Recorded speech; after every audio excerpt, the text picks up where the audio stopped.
ഞാൻ ഷാലുവിനു. എല്ലാവർക്കും എൻ്റെ ചാനലിലേക്ക് സ്വാഗതം. നമ്മളുടെ ഇന്നത്തെ റെസിപ്പി ഒരു തീയലാണ്.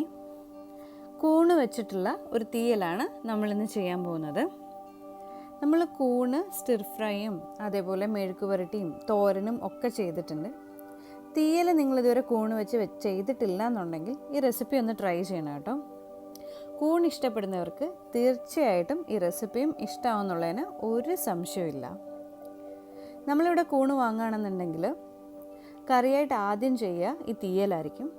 ഈ തീയലിൻ്റെ കൂടെ ഒരു കൂണ് തോരനും കുറച്ച് തൈരും കൂടെ ഉണ്ടെങ്കിൽ അന്നത്തെ കാര്യം കുശാലായി.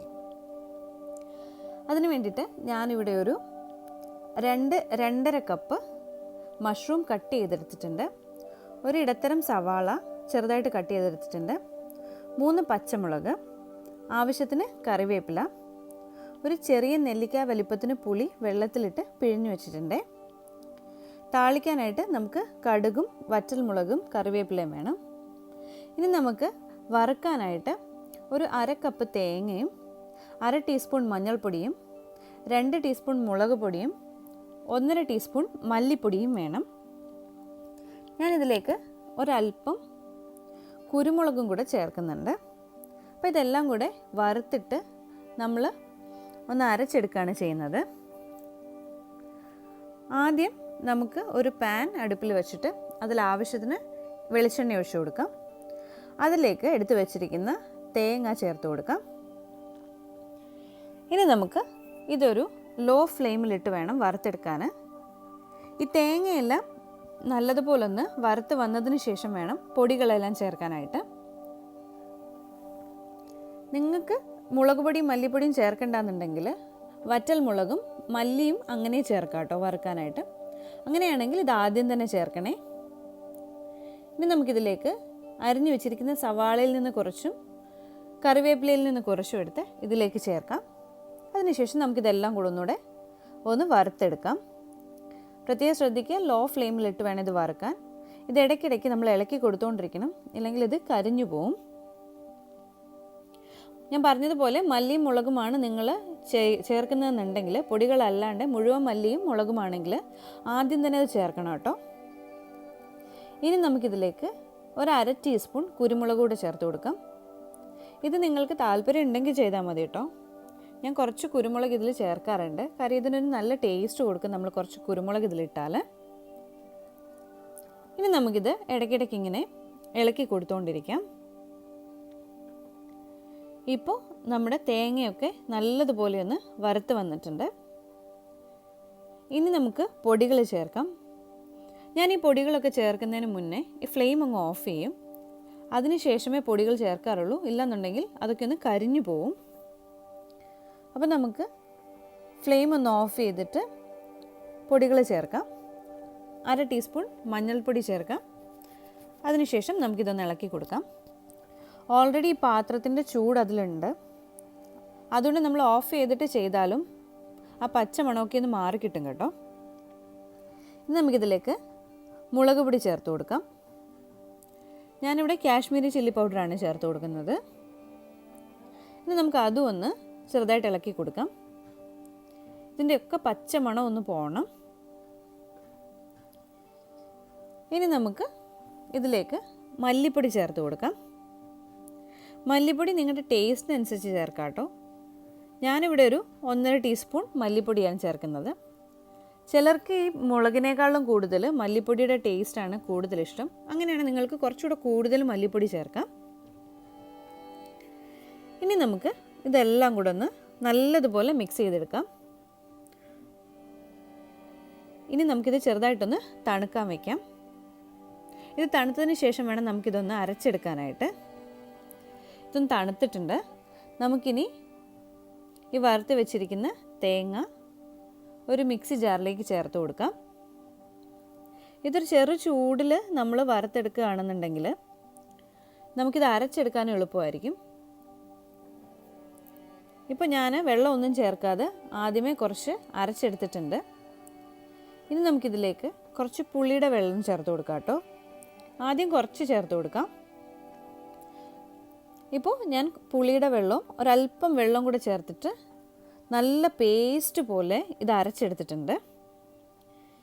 ഇനി നമുക്ക് തീയൽ തയ്യാറാക്കുന്നതിനായി പാനിലേക്ക് വെളിച്ചെണ്ണ ഒഴിച്ചു കൊടുക്കാം.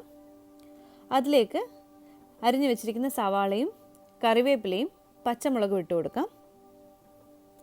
ഇനി നമുക്കിതൊക്കെ ഒന്ന് വഴറ്റിയെടുക്കാം. നമ്മൾ മീഡിയം ഫ്ലെയിമിലാണ് ഇത് ചെയ്യുന്നത്. ഇതങ്ങ് ഗോൾഡൻ ബ്രൗൺ കളറൊന്നും ആയി പോകേണ്ട ആവശ്യമില്ല. ഒന്ന് ചെറുതായിട്ട് വഴന്നു വന്നാൽ മതിയാവും. നിങ്ങളുടെ കയ്യിൽ ചുവന്നുള്ളി ഉണ്ടെങ്കിൽ അത് വേണം കേട്ടോ യൂസ് ചെയ്യാൻ. ചുവന്നുള്ളി ആയിരിക്കും നമുക്ക് നല്ലൊരു ടേസ്റ്റ് തരിക. ഇനി ഇതിലേക്ക് ഒരല്പം ഉപ്പ് ചേർത്തിട്ട് നമുക്കൊന്ന് വഴറ്റിയെടുക്കാം. ഉപ്പ് ചേർത്ത് വഴറ്റുകയാണെന്നുണ്ടെങ്കിൽ നമ്മുടെ സവാളയൊക്കെ പെട്ടെന്ന് തന്നെ നമുക്ക് വഴന്ന് കിട്ടും. നിങ്ങൾക്ക് വേണമെങ്കിൽ ഇതിൽ പച്ചമുളകിൻ്റെ അളവ് കുറച്ചിട്ട് മുളക് പൊടിയുടെ അളവ് കൂട്ടാം കേട്ടോ. അതേപോലെ തന്നെ കുരുമുളകിൻ്റെ ടേസ്റ്റ് കുറച്ച് കൂടുതൽ ഇഷ്ടമാണെങ്കിൽ കുരുമുളകും നമുക്ക് കൂടുതൽ ഇട്ട് കൊടുക്കാം. എരിവൊക്കെ നമുക്ക് ഇഷ്ടമുള്ള എന്തിൻ്റെ എരിവാണോ അതിനനുസരിച്ച് ചേർക്കാം. പച്ചമുളകിൻ്റെ എരിവാണ് കൂടുതൽ ഇഷ്ടമെങ്കിൽ പച്ചമുളക് വേണമെങ്കിലും കൂടുതൽ ചേർക്കാം. നമുക്കിതൊന്ന് ലൈറ്റായിട്ട് വഴന്നു വന്നിട്ടുണ്ട്. ഇത് ഒരുപാട് ഗോൾഡൻ ബ്രൗൺ ആക്കുന്നില്ല ഞാൻ. ചുവന്നുള്ളി ചേർക്കുകയാണെന്നുണ്ടെങ്കിൽ ഒരു 4-5 ചുവന്നുള്ളി ഇതേപോലെ ചെറുതായിട്ട് കട്ട് ചെയ്ത് വേണം ഇതിൽ ചേർക്കാനായിട്ട്. നമ്മുടെ നാടൻ കറികൾക്കും തീയലിനും ഒക്കെ എപ്പോഴും ചുവന്നുള്ളി ചേർക്കുന്നതായിരിക്കും നല്ല ടേസ്റ്റ് തരുന്നത്. എൻ്റെ കയ്യിലിപ്പോൾ ചുവന്നുള്ളി എടുക്കാനില്ലാത്തത് കൊണ്ടാണ് സവാള ചേർക്കുന്നത്. എങ്കിലും ടേസ്റ്റിന് വലിയ ഡിഫറൻസ് ഒന്നും ഇല്ല. സവാള ചേർത്താലും നമ്മുടെ കറിക്ക് നല്ലൊരു ടേസ്റ്റ് തന്നെ ആയിരിക്കും കേട്ടോ. ഇപ്പം നമ്മുടെ സവാളയൊക്കെ ആവശ്യത്തിനൊന്ന് വഴന്ന് വന്നിട്ടുണ്ട്. ഇനി നമുക്ക് ഇതിലേക്ക് അരിഞ്ഞു വെച്ചിരിക്കുന്ന കൂണ് ചേർത്ത് കൊടുക്കാം. ഞാനിവിടെ ചെറിയ പീസസ് ആയിട്ടാണ് ഈ കൂണ് അരിഞ്ഞു വെച്ചിരിക്കുന്നത്. ഇപ്പം നമുക്ക് ഇതെല്ലാം കൂടെ ഒന്ന് മിക്സ് ചെയ്യാം. ഇതിലേക്ക് ആവശ്യത്തിനുള്ള ഉപ്പും കൂടെ ചേർത്തിട്ടാണ് നമ്മൾ ഈ കൂണൊന്ന് വഴറ്റിയെടുക്കുന്നത്.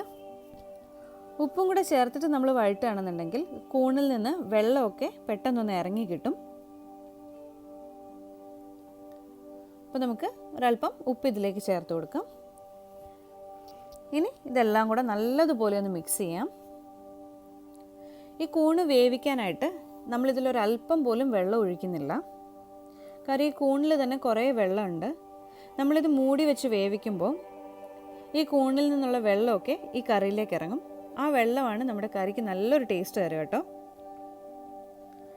ഇതിപ്പോൾ ഞാനൊരു 3-4 മിനിറ്റ് ഇതേപോലെ വഴറ്റിയെടുത്തിട്ടുണ്ട്. അപ്പോൾ തന്നെ നമ്മുടെ ആ കൂണിൻ്റെ കളറൊക്കെ ഒന്ന് മാറി വന്നിട്ടുണ്ട്. ഞാനിപ്പം മീഡിയം ഫ്ലെയിമിൽ വെച്ചിട്ടാണ് ഇത് വഴറ്റിയെടുത്തിരിക്കുന്നത്. ഇനി നമുക്ക് ഇതൊന്ന് മൂടി വെച്ച് വേവിക്കണം. ഇടയ്ക്കിടയ്ക്ക് നമുക്കിതൊന്ന് തുറന്നു കൊടുത്ത് നോക്കാം. നമുക്ക് നമ്മളൊരല്പം പോലും വെള്ളം ഒഴിച്ചിട്ടുണ്ടായിരുന്നില്ല. ഇപ്പോൾ ഇതിൽ നിന്ന് ആവശ്യത്തിന് വെള്ളമൊക്കെ ഇറങ്ങിയിട്ടുണ്ട്. ഇപ്പോൾ കൂണൊക്കെ ഒന്ന് വെന്തിട്ടുണ്ട് കേട്ടോ. കൂണ് നമുക്ക് പെട്ടെന്ന് വെന്ത് കിട്ടും. ഇനി നമുക്കിതിലേക്ക് അരച്ച് വെച്ചിരിക്കുന്ന അരപ്പ് ചേർക്കാം.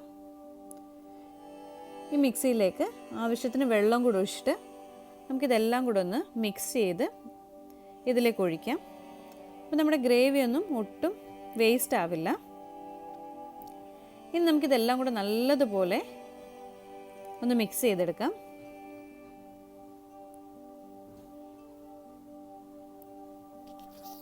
ഇനി നമുക്ക് ആവശ്യത്തിന് വെള്ളം ഇതിലേക്ക് ഒഴിച്ചു കൊടുക്കണം.